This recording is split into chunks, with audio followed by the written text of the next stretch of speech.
नमस्कार दोस्तों, stock market studies में फिर से एक बार आपको बहुत-बहुत स्वागत है। तो आज यहाँ पे मैं डिस्कशन करूँगा 2 कंपनीज़ के बारे में और दोनों ही देखा जाए तो मिड कैप कंपनी है और इस दोनों कंपनी के बारे में as a long term perspective के व्यू से क्या होना चाहिए और फ्यूचर के लिए इस कंपनी कितना बड़ा हो सकते हैं, उसका एक इन्फॉर्मेशन और डेटा मैं आपके साथ शेयर करूँगा। और मैं एक चीज़ कहूँगा, ये सारे information as a education purpose में होगा, कोई बाय एंड सेल का रिकमेंडेशन नहीं है। किसी भी कंपनीज़ के ऊपर निवेश करने से पहले जो-जो पैरामीटर्स देखना ज़रूरी है, वो मैं आपके साथ यहाँ पे शेयर करूँगा। तो चलो एक-एक करके देख लेते हैं सारे कंपनीज़ के डिटेल्स के बारे में। तो सबसे पहले जो कंपनीज के बारे में बात करूंगा उसका नाम है डिक्सन टेक्नोलॉजीज। अब सभी जानते हैं डिक्सन टेक्नोलॉजीज एक ब्रांड है। एक जितने सारे आप इलेक्ट्रॉनिक्स प्रोडक्ट गैजेट्स आप यूज करते हैं तो उस तरीके से प्रोडक्ट्स का कंपनी मैन्युफैक्चरिंग करते हैं।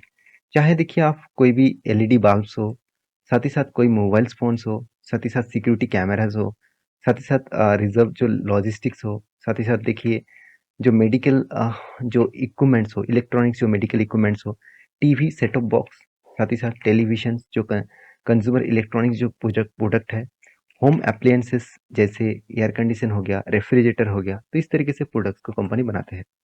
तो कंपनी के जो बिजनेस मॉडल्स है, वो ज़्यादा से ज़्यादा इसका जो रॉ मटेरियल्स है, वो कहाँ से आते हैं? वो चाइना से आते हैं। तो यही कंपनी के लिए एक वीकनेस पॉइंट है और एक नेगेटिव पॉइंट है, क्योंकि कंपनी का जो बिजनेस है, वो चाइना के ऊपर अगर डिपेंडेंट रहेंगे, तो कंपनी का ग्रोथ नहीं होगा। तो एक अच्छी बात भी है, वो अच्छी बात मैं आपके साथ सबसे पहले शेयर करूँगा। उससे पहले कंपनी का डिटेल्स देख लेते हैं। तो सबसे पहले कंपनी के डिटेल्स दिखा दो तो कंपनी किस किस प्रोडक्ट को मैन्युफैक्चरिंग करते हैं, इसका मतलब वेयरहाउस कैसे है, वो एक पिक्चर एक वेबसाइट में लगा के रखा है। तो कंपनीज की जो डिटेल्स है वो मैं एक डेटा में आपके साथ शेयर करूँ। देखिए कंपनी सेक्टर वाइज देखिए तो सबसे पहले देखिए मेकिंग, अब जो कंज्यूमर इलेक्ट्रॉनिक्स जो प्रोडक्ट है वो कंपनी मेकिंग करते हैं। जहाँ पे आपको कुछ पिक्चर्स दिखेगा, जहाँ पे आप देख सकते हैं टेलीविजन जैसे प्रोडक्ट्स को बनाया जा रहा है इस कंपनी के वायर हाउस में। और उसके साथ साथ सेकेंड जो इसका प्रोजेक्ट है, आप देखेंगे कुछ होम अप्लायंसेस, जैसे मैं पहले बोल चुका हूँ, वॉशिंग मशीन हो गया, रेफ्रिजरेटर हो गया, तो इस तरीके से प्रोडक्ट्स को वो बनाते हैं। उसके बाद थर्ड जो इसका प्रोडक्ट है, आप देखेंगे तो एलईडी जितने सारे बल्ब्स है, लाइट्स है, बल्ब्स है, और जिस तरीके से अलग अलग कैटेगरीज के लाइट मिलते हैं, वो कंपनी भी इस कंपनी भी बनाते हैं। और और एक देखिए कंपनी का जो मोबाइल फोन, तो देखिए कंपनी मोबाइल मैन्युफैक्चरिंग खुद करते हैं। तो अलग अलग ब्रांड के कंपनी मोबाइल मैन्युफैक्चरिंग करते हैं। कंपनी मोबाइल फोन सेक्टर के ऊपर 2016 में काम करना स्टार्ट किया। और कंपनी क्लाइंट के बेसिस में खुद मोबाइल्स को असेंबल्स, और साथ ही साथ कंपनी के ऊपर आप देख सकते हैं, खुद ही यहाँ पे देखिए तो आपको पता चलेगा कंपनी एक्चुअली क्या कर रहा है। तो कंपनी के प्रोडक्शन क्या क्या हो रहा है आप देखिए। बैटरी चार्जिंग जो स्टेशन है, चार्जिंग्स के ऊपर भी कंपनी काम कर रहा है। तो मतलब मोबाइल गैजेट्स के ऊपर भी कंपनी काम करते हैं। नेक्स्ट जो है कंपनीज के देखेंगे तो सिक्योरिटी जो सर्विसेज सिस्टम है, सिक्योरिटी सर्विसेज मतलब जो रेलवे सिक्योरिटीज के ऊपर, बैंकिंग सिक्योरिटीज, साथ ही साथ डिफेंस, मतलब पुलिस प्रोटेक्शन के ऊपर, पुलिस के ऊपर सिक्योरिटीज, हाउसिंग के सिक्योरिटीज, साथ ही साथ शॉपिंग मॉल्स, एटीएम्स वगैरह जो सिक्योरिटी सिस्टम है, उस सिक्योरिटी सिस्टम को कंपनी बनाते हैं। तो सिक्योरिटी सिस्टम के ऊपर भी कंपनी काम करते हैं। उसके साथ साथ कंपनी देखिए रिवर्स लॉजिस्टिक, तो लॉजिस्टिक सेक्टर के ऊपर भी कंपनी काम करता है। तो लॉजिस्टिक सेक्टर में के कंपनीज के ऊपर काम होता है। साथ ही साथ आप देखेंगे मेडिकल इक्विपमेंट्स, मतलब जो थर्मोमीटर है, वो भी कंपनी बनाते हैं। देखिए उसके बाद आप देखेंगे set top box, company set top box के ऊपर भी काम करता है। उसके साथ साथ देखेंगे तो आईटी हार्डवेयर, तो आईटी हार्डवेयर के ऊपर भी कंपनी स्टार्ट किया। तो इतने सारे डिटेल्स कंपनी के ऊपर मैं इसीलिए दिखा रहा हूँ क्योंकि कंपनी का बिजनेस मॉडल समझना जरूरी है। जो बिजनेस फ्यूचर में अच्छा खासा ग्रोथ कर सकते हैं उसी के ऊपर निवेश करना सही होगा, चाहे वो कंपनी कितना पुराना भी है। कंपनी 25 साल पुराना कंपनी है, 25 साल ऑलमोस्ट हो चुके हैं कंपनी। तो कंपनी में कुछ पॉइंट ऑफ व्यू से मैं बात करूँ, कंपनी को प्रोजेक्ट कहाँ से मिला वो देख लीजिए। तो कंपनी का जो प्रोजेक्ट मिला वो बहुत पुराना एक डेटा है। और इस डेटा को मैं आपको दिखा रहा हूँ कि बिजनेस स्टैंडर्ड के ऊपर इस डेटा को पब्लिश किया गया था। और अब एक चीज बताया गया कि जो साउमी है, साउमी आप सब जानते हैं चाइना की एक सबसे बड़ा इलेक्ट्रॉनिक्स प्रोडक्ट और फोन्स के बिजनेस करने वाला कंपनी है। तो फोन्स मैन्युफैक्चरिंग कंपनी है। तो Xiaomi talks with Dixon technology आधार फॉर इंडिया मेड फोन्स, मतलब साउमी ये बता रहा है कि डिक्सन टेक्नोलॉजी के साथ डील करके वो इंडिया में फोन्स को मैन्युफैक्चरिंग करेंगे। देखिए होता क्या है, मान के चलिए आज सबसे ज़्यादा वर्ल्ड के सबसे ज़्यादा पॉपुलेशन कहाँ पे है? इंडिया में है। इंडिया वर्ल्ड के नंबर 1 पॉपुलेशन बन चुके हैं। तो उस बेसिस में सबसे बड़ा मार्केट कहाँ पे होगा? इंडिया में ही होगा। तो पर कैपिटल इनकम जब इंडिया का बढ़ रहा है तो इसलिए हर व्यक्ति के हाथ में 1-2 करके फ़ोन तो होगा ही। तो फ़ोन अगर खुद इंडिया में अगर बनाए, तो उसका मैन्युफैक्चरिंग कॉस्ट कम हो जाएगा, उसके ऊपर टैक्सेस कम लगेगा, एक्सपोर्ट ड्यूटी, इम्पोर्ट ड्यूटी कम लगेगा। तो इसीलिए गव कंपनीज़ के ऊपर यही एक डिटेल से आपको देखने को मिला कि एक्चुअली शाओमी यही चाहते हैं कि इंडिया में अगर मैं खुद मैन्युफैक्चरिंग करूँ, मेरे खुद का प्रोडक्ट को, तो मुझे एक एक्स्ट्रा बेनिफिट मिलेगा।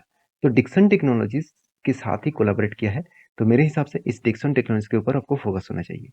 तो रही बात कंपनी के परफॉर्मेंस के बारे में, कंपनी 27,000 करोड़ के आसपास मार्केट कैप है। कंपनी का पी रेशियो कितना है? 99। तो कंपनी का पी रेशियो मेजर करते हैं कंपनी कितने हाई में है वो देख लीजिए। कंपनी का मीडियम पी रेशियो कितना है? 95 और वो भी 5 सालों की हिसाब से। और कंपनी का अभी पी रेशियो कितना है? 100 के आसपास है। तो कंपनीज में जो डिटेल्स है, जो डेटा है, उस हिसाब से बात करूँ, कंपनी का पी रेशियो एक लेवल्स में थोड़ा सा हाइक है। तो कोई बात नहीं, कंपनीज में पी रेशियो एक टाइम में चला गया था करीबन 170 के ऊपर, तो आज तो 90 के आसपास है। तो मेरे हिसाब से और भी करेक्शन होने का चांसेस भी है। तो कितना चांसेस है वो तो बाद में दिखेगा, उससे पहले कंपनी का प्रॉफिट एंड लॉस दिखा दूं। देखिए कंपनी कंटिन्यूसली खुद का सेल्स को इंक्रीज किया। लास्ट 10 ईयर में कंपनी 500 करोड़ से 12,000 करोड़ तक कंपनी सेल्स को इंक्रीज किया। इसका मतलब सेल्स लगातार उसका इंक्रीज होते जा रहा है। एक्सपेंस को भी कंपनी उसी तरीके से किया जितना सेल्स हुआ। और कंपनी का देखिए मैन्युफैक्चरिंग के ऊपर है, तो इसलिए कंपनी का सबसे ज़्यादा एक्सपेंस ऑब्वियसली मैन्युफैक्चरिंग के ऊपर होगा, रॉ मटेरियल्स के ऊपर होगा। तो आदर्श जो प्रॉफिट है उसके बारे में बात करूँ तो कंपनी का 500 करोड़ के आसपास आदर्श प्रॉफिट देखने को मिला। तो ऑपरेटिंग जो प्रॉफिट मार्जिन है, तो इसमें देखेंगे तो 4% के आसपास ऑपरेटिंग प्रॉफिट मार्जिन देखने को मिला। और नेट प्रॉफिट के बारे में बात करूँ तो नेट प्रॉफिट 255 करोड़ के आसपास नेट प्रॉफिट देखने को मिला है। बैलेंस शीट के बारे में बात करूँ तो कंपनी का जो रिजर्व है वो लगातार इंक्रीज होता गया और इस बार 1270 करोड़ के आसपास रिजर्व देखने को मिला। और बोरिंग्स के बारे में बात करूँ तो कर्जे के बारे में बात करूँ तो इस बार कंपनी एकदम लोएस्ट कर्जे में लेके आया, सिर्फ 200 करोड़ के आसपास। तो इसी के चलते कंपनी का फिक्स एसेट भी बढ़ा और कंपनी सबसे जो बेस्ट पॉइंट लगा कंपनी का फिक्स एसेट के सॉरी लाइबिलिटी बढ़ा और उसके बाद फिक्स एसेट देखेंगे तो 1200 करोड़ के आसपास फिक्स एसेट देखा। और इस बार कंपनी हाईएस्ट कंपनी प्रोजेक्ट मतलब कुछ पैसे को प्रोसेसिंग में लगाया, मतलब कुछ प्रोजेक्ट अभी भी ऑन ग्रोइंग प्रोसेसिंग में है। जो प्रोसेसिंग खत्म होने के बाद वो डायरेक्टली पैसा कहाँ पे दिखेगा? फिक्स एसेट में दिखेगा। तो ए प्लस पॉइंट कंपनी के लिए है। तो मेरे हिसाब से इस कंपनी के ऊपर फोकस रखना जरूरी है। बाकी आपकी जो मर्जी है उस हिसाब से जरूर काम करिए। कंपनी के प्रोमोटर होल्डिंग्स एफआईएस के पास अच्छा खासा होल्डिंग्स है। तो कंपनी का मार्केट कैप देखा जाए तो 27,000 करोड़ है। इसका मतलब कंपनी में फ्यूचर में एक बड़ा होने का कैपेबिलिटी भी है। तो रही बात चार्ट पैटर्न्स का, तो मैं चार्ट पैटर्न आपके साथ शेयर करूँ तो ध्यान दीजिएगा। चार्ट पैटर्न्स लॉन्ग जर्नी के हिसाब से आपको मैं दिखा दूँ तो जब से कंपनी स्टार्ट कब हुआ था? स्टार्ट हुआ था सितंबर 2017 में। तब से लेकर कंपनी किस तरीके से परफॉर्मेंस किया, अगर मैं लोअर लेवल से टॉप लेवल तक देखूँ, स्टार्टिंग से टॉप लेवल तक देखूँ, तो कंपनी आपको अराउंड 5,600% के आसपास रिटर्न दे दिया। इसका मतलब आपका फंड 56 टाइम्स कर दिया, 56 टू 57 टाइम्स। तो सोचिए मल्टीपल रिटर्न ऑलमोस्ट कंपनी दे चुके हैं। तो मल्टीपल रिटर्न तो दे चुके हैं, क्या फिर से वो मल्टीपल रिटर्न देने का कैपेबिलिटी रखते हैं? हाँ बिल्कुल, क्योंकि कंपनी अभी भी बहुत मेरे हिसाब से छोटा है, एक स्मॉल कैप टाइप कंपनी है। तो जब large cap and blue chip type company बनेगा तो बड़ा सा रैली दिखेगा। तो ये था फर्स्ट कंपनी। तो आपको मतलब आपके इस कंपनी के ऊपर हिस्सेदारी है तो मुझे जरूर कमेंट्स करके लिखना। और आपका क्या ओपिनियन है वो भी मुझे कमेंट कर सकते हैं। नेक्स्ट जो कंपनी जिसके बारे में बात करूँ उसका नाम है केपीआईटी। देखिए केपीआईटी के बारे में बात करूँ तो एक एक टेक्नोलॉजी बेसिस कंपनी है और इस कंपनी का कुछ खासियत है, वो खासियत मैं आपके साथ शेयर कर। देखिए कंपनी का बिजनेस जो है वो टोटली टेक्नोलॉजी बेसिस में है, मतलब एक कंपनी आईटी सेक्टर के ऊपर है।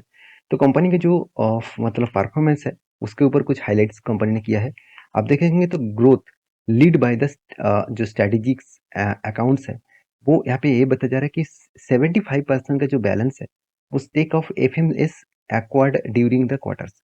मतलब कंपनी खुद के बिजनेस को देखिए, जो आर्किटेक्चर एंड इलेक्ट्रिक जो पावर ट्रेन्स है उसके ऊपर कंपनी खुद के बिजनेस के ऊपर अच्छा खासा ग्रोथ दे रहा है, खुद के बिजनेस के ऊपर फोकस रखे है। साथ ही साथ आप देखेंगे कंपनी 90 बीपीएस, देखिए ईबिटा मार्जिन जो है वो एक्सपेंशन